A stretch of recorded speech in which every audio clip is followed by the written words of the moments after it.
In today's video, we're going to talk about the consonant LE syllable type that comes at the end of multisyllabic words. It always comes at the end. So when you have a word that ends in the ul sound, you will have a consonant, then an LE in most words when it has that ending sound. For example, we have the word sniffle up here. It's two syllables. We break the syllables apart between the double letters here. So you have if and then the syllable full. So it's sniffle.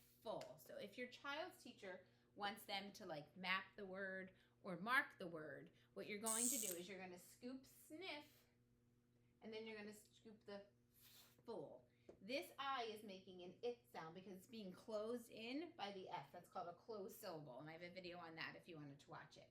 This syllable type is making the ul sound. It has a consonant, which is the F, the L, and then every syllable type must have a vowel in it, so the silent E gets put here because E at the end of English words is always silent, so it's there for a reason. In this syllable type, it's making the ul sound its own syllable, so you have sniff-ul. Now if you come down here and you add the LE here, it's not going to be tabble because the B has to go with the LE because it's a consonant LE. So that makes this syllable, your first syllable, the A is going to say A because it's open. It's the open syllable type. There's nothing blocking it in. I also have a video on that, and I have a video on the difference between closed and open if you wanted to watch those. In the second syllable type, we have the consonant B, L-E. So that makes this say table. So table, sorry, not table, because that would be tab and then ul. So the B has to go here, which changes the sound of that A. If your child is trying to encode these words, which means spell the words, then they would do it the same way. They would spell one syllable at a time. So if you have the word snuggle, they would do snug, snug, and then the ul syllable. Now, this G has to go over here, right? Because it has to have a consonant LE, but then that makes this open. That makes this snoogle.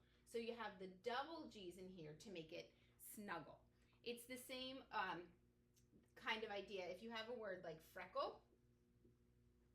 Now this one's a little special because this CK is called a digraph. It's two letters that make one sound and you can't split it apart. So that stays together. So it's freck-ul. Because of the digraph, you keep it as freck. You don't put the K with it. But if you have a word like sparkle, sparkle, the K does go here because the AR are working together to make the R controlled sound. So then you have the consonant K, LE. I know that's kind of a lot, but I hope that helps you understand if this is a syllable type that your child is learning in school.